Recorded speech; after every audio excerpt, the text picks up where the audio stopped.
We often feel like Google Ads is trying to fight us, limiting our budget, limiting our reach, limiting our impressions. But these constraints are actually communication. They are the system telling you exactly what the trade offs are to achieve the results you want from your investment. Today, I'm breaking down 5 of the big limitations you might see in your Google Ads account, how to know if it's actually a problem or not, and if so, how to fix it. We're talking about budgets, bidding, search volume, quality, and policy. I'm your host, Jyll Saskin Gales. I spent 6 years working for big brands at Google, and now I work for you. This is Inside Google Ads, episode 103, Limitations. The most common limited warning you might see in Google Ads is limited by budget. And this one is also the most straightforward. It means your campaign doesn't have enough budget to get through the day. So, how do you know if this is actually a problem or not, if it's hurting performance? Look at the color. If your limited by budget warning is yellow, then that means it's just a recommendation. You can increase your budget or leave it where it is because you're using a maximized bid strategy, which by definition is always limited by budget. If, however, your limited by budget warning is in red, that's because you're either using a manual strategy or a target based strategy. And it is actually hindering your performance to not have enough budget to get through each day. In order to fix this, you can either increase your budget or you can decrease what you're trying to achieve with that budget. I like to use the analogy of your budget as peanut butter. And if you're limited by budget, it means you have a little dollop of peanut butter left that is not going to be able to sufficiently spread a giant piece of bread. So get a smaller piece of bread. Target fewer keywords, fewer locations, fewer audiences, or restrict your target, which in turn will ensure that Google can't spend the full budget because it won't be profitable to do so. That's how to deal with limited by budget in Google Ads. Next, let's talk about limited by bid strategy. You might see this warning if you have bid limits in place, either because you're using manual CPC or you're using a smart bidding strategy, but you've put some CPC bid limits in place. Because you're not letting Google bid over a certain amount, you are losing out on auctions, and therefore your performance is limited by your bid limits. If you're happy with performance, you don't need to do anything. Generally, I don't like using bid limits because it really defeats the purpose of smart bidding. Some clicks are more expensive because Google projects them to be more valuable for your business. That's not a guarantee that every single one is going to be valuable. Google makes mistakes just like you would, but it's really important if you can to let your bidding algorithm do its best to learn and drive consistent results for your business. That's why I do generally recommend fixing this problem by removing bid limits. By the way, if you need a little bit more detail about how to actually execute these different strategies and fixes I'm talking to you about, that's all included for you as part of my Inside Google Ads course. You can learn more and join now at learn.jyll.ca, that's JYLL.ca, or follow the link in the episode description. A third limitation you might see is limited by search volume. And this just means Google can't find enough queries to match to your keywords. You'll likely see limited by search volume when you're using exact match keywords or if you're targeting a really small area. And this is one that I don't actually see as being a problem. If you are using only exact match or really niche keywords or targeting a small area, that's probably because that's your strategy. That's what you're trying to achieve. So this limitation is just letting you know, here's why we're probably not spending your budget in full. Here's why you're not getting a lot of impressions. There just aren't a lot of searches to be had.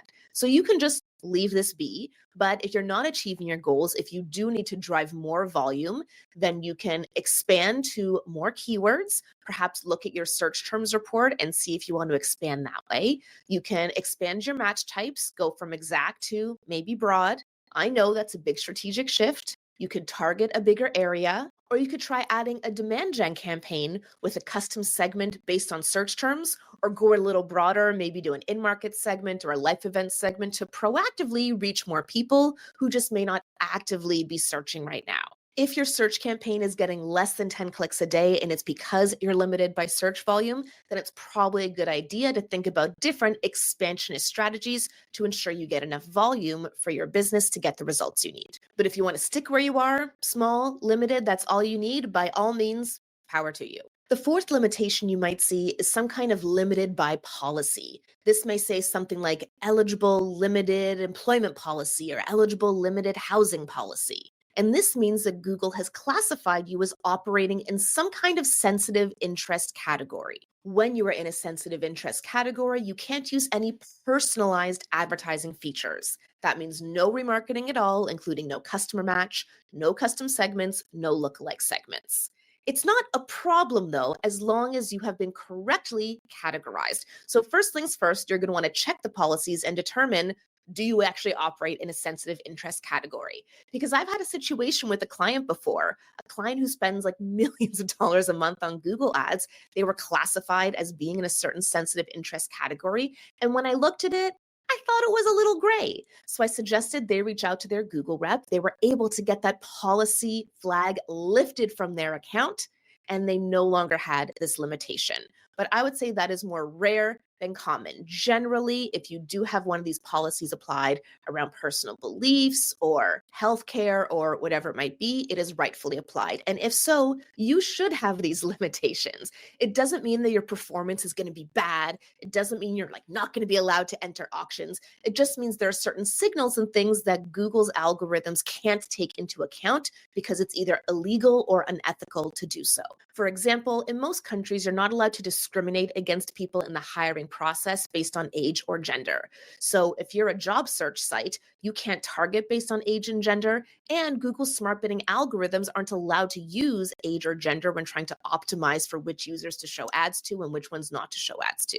But don't worry, there are tons of other signals that the bidding algorithms can take into account, which is just one more reason it's so important to use smart bidding, because it can optimize for things that you can't even see, never mind optimize for. If you're in a sensitive interest category and you are having trouble reaching your ideal customers, I recommend using my non-linear targeting strategy. I'll put a link in the episode description to where I talk more about that. It's honestly one of my best things I've come up with, if I do say so myself.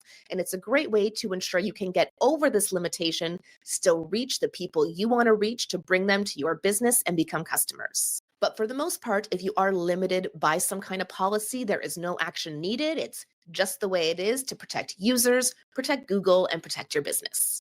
Nonlinear targeting is actually one of the topics I spoke about at a lot of conferences this year. And one of the benefits of being part of my Inside Google Ads course is that I include recordings of all my conference presentations right there for you exclusively for course members. So if you're not able to travel to see me in California, in Germany, in the UK, and all the other places I speak at search marketing conferences around the world, you can watch it all from the comfort of your home as an Inside Google Ads course member. You can start watching right now at learn.jyll.ca. That's JYLL.ca, or follow the link in the episode description. The final limitation we're going to discuss today is limited by quality. And while you won't see a limited by quality status necessarily, you might see a status at the keyword level that says rarely shown due to low quality. Because remember, Google wants to give its users a good experience. So even if you're willing to pay a crap load of money, if users are not having a good experience with your ads, it's not enticing to them, they're not clicking, or they do click, but then they come right back to Google because there's a poor landing page experience, then Google's not going to want to show your ads anymore. So if your keywords are rarely showing due to low quality, you are definitely going to want to try to fix this. For your keywords that do have quality score, add the 3 explainer columns for expected CTR, ad relevance, and landing page experience. Chances are, if you're seeing this warning, all of those things are going to be below average. So the first one to fix is ad relevance, because it's easiest to do so. Ensure you're including your keywords in your ad text and on your landing page. Next, you're going to want to try to improve your expected CTR. I'll put a link in the episode description to one of The Insider newsletter articles where I tell you exactly how to do this. To wrap up, when you see some kind of limited warning in your Google Ads account, don't freak out. It could be good, it could be bad, it could be neither, but it's just Google's way of trying to communicate something important with you, or at least something Google deems important. If you're limited by policy, or if Google wants to recommend a higher budget, great, good to be aware of. If there's a serious quality issue or your bid limits are holding you back, yeah, you might want to do something about that. But at the end of the day, it is your Google Ads account, your campaigns, and your investment. So you are always free to do nothing, let the limitation lie, and keep on keeping on. No one knows your business or your strategy better than you do. Today's Insider Challenge is this. Let's say you have a dozen keywords, and half of them are showing, and half of them are rarely shown due to low quality score. You try to improve the quality score on those keywords following some of the suggestions here today, and after 2 months, they're still rarely showing due to low quality. What do? Do you leave the keywords there? Do you pause them? Why? The beauty of the Insider Challenge is there's no right or wrong answer, just an opportunity to stretch your brain on real life Google Ads problem solving. Last episode's challenge, episode 102, was this. Imagine you're working with a B2B client who has a very long sales cycle. Think 6 to 9 months between first ad interaction and becoming a customer. They have a 540-day remarketing list, the longest you're allowed in GA4, and it has about 50,000 people on it. So you're targeting this list in demand gen, but the campaign has a high CPA and a low conversion rate. It's just not performing well. What might you look into or try to optimize to improve the performance of this demand gen remarketing campaign? Since I come up with the Insider Challenge, I normally answer it by myself, but I thought I'd have a little fun today and ask my Jillbot what it thinks. Jillbot is something I recently created exclusively for my Inside Google Ads course members. It has been trained on all of my podcast episodes, all of my LinkedIn posts, but also my paid content, like all of my Inside Google Ads and Google Ads for Beginners course materials, my best-selling book, etc.